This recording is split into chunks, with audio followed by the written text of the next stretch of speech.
轻松驾驭啊。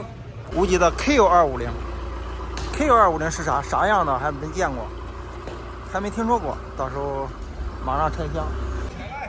这是哪个车型啊？最近的 KU250，我车是复古还是复古？复古。单缸双缸？单缸的。发动机和哪个发动机一样？发动机跟250，进行250上来一样，也是对高功率的，而且车重也比较轻，139公斤。对，试驾车。不能。这是不是最终的量产版本？这座高确实不高，1.6米到1.5米，骑上去我觉得没啥压力。赶上去看上去不高，1.7米。我靠，1.7米是这更低了，这是。双脚着地还有点弯曲，坐个人的话那就是更那啥了。这是轻，座还可以，你看，2个200斤的话座没问题。再加50斤没事。总1米1.58米1.66米就能双脚着地。这个座高有几个配置？座高有几个座高？就这一个座高。座高能调整吗呢？座高，多连杆，想调整的话，到时候买那个。还是一个多连杆的，前后碟刹 ABS， 而且还配的有 TC。给这 TC 可以关闭，有一个液晶的仪表盘，手把按键还是和无极的差不多吧，和以前的差不多，都手感上也没啥可挑剔的。这装电池 ，ECU 用的哪的？这是哪的？这不波士吗？波士我不认识。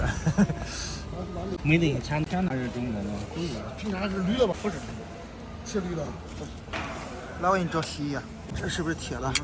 铁的，不可能是铝的。钢饼呢？铝的话成本太高了。这是低，适合女孩子骑，男女都能骑。这个也骑1.5米多都没问题。这车又轻，座位又低。这车还130多公斤，跟150级别差不多嘛。不到140公斤。你就150基本上也得这个重量。博士的电盘系统，是吧？这是空滤嘛？这个挺方便的，但是能就到了。直接取下来换空滤是从这儿是吧？T-box 是啥？定位包括后台数据都能从手机上看到。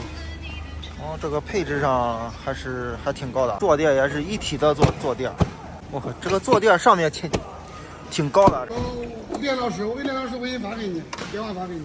由于工程样车，这个油箱暂时不知道多大的，没有合格证吗？2月14号，我这情人节那一天出厂的，最高功率是21.5千瓦，排量是248，轴距是1350，这个轴距1350，最高时速129，250的排量。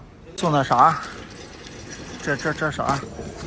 还有一个工具包就不打开了。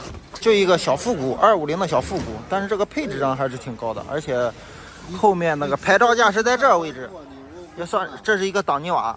整体看一下这个车头这个地方还带一点绿，一圈绿，这个是人生要想过得去，车上必须带点绿，还是真的亮度还是挺亮啊。它这个还带倾角了，你看没？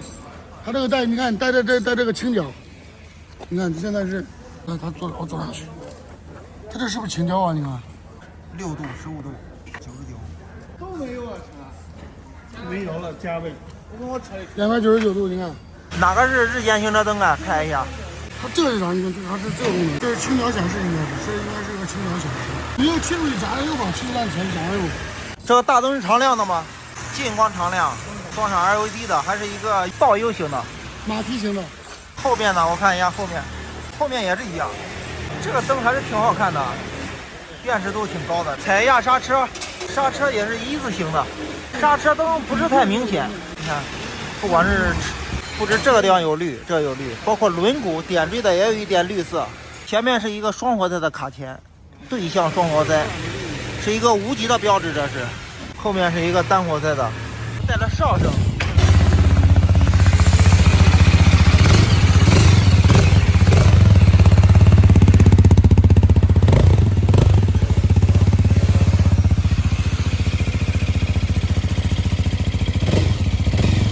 这也是我们河南郑州第一台，也就是说一个工程试驾车。那龙鑫为什么要出个这个车？这是更全面产品，对市场的需求，还有一些女骑了、小个子了，也比较好上手，轻盈灵活，座高也不高，大概也就750座高，1.55米的、1.5米多的小姐姐都能骑，而且在同级别的竞品里边非常有竞争力的一款车。那这个就是说工程试驾车还没有定价格。对，还没有上市呢，现在是工程试驾车，这上面贴的都有嘛。你看，工程师汽车还没有上市，现在可能还没有价格。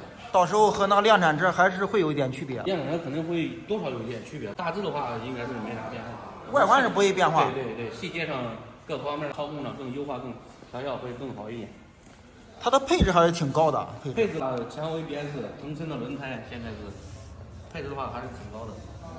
用的是250竞技版的同款的发动机，也是最强的250发动机。整机只有30公斤，21.5千瓦，将近30匹马力，29匹马力嘛。这个车的话，整车只有139公斤，骑起来就是轻盈，操控比较丝滑，动力强劲。一些喜欢玩车都是可以的。还有 TCS 可以关闭。目前也是国内第一款250小排量复古配 TCS 的，就像当时的250放 R 配 TCS 的。都是国内首例。我可能骑上去像骑狗，但是身高1.75米以下的骑上去真的很好骑。前后的减震是在跑那些烂路的时候，你可以当一个越野车骑，舒适度比较好。但是过大坑的时候会出点，但是这个只能说过大坑的时候，一般的像那些铺装路面上都胜任是没啥问题。过那么高的马路牙子，刚才试了一下，是完全可以直接过。下来的时候也不会说拖底儿。感受上这个底盘离地间隙不高，但是它的轴距比较短，过马路牙子完全没啥问题。这是139公斤的，看一下这个车，轻松驾驭。哇塞，大力出奇迹，看看。呀，不是，来一下，我去，厉害！这车轻139公斤。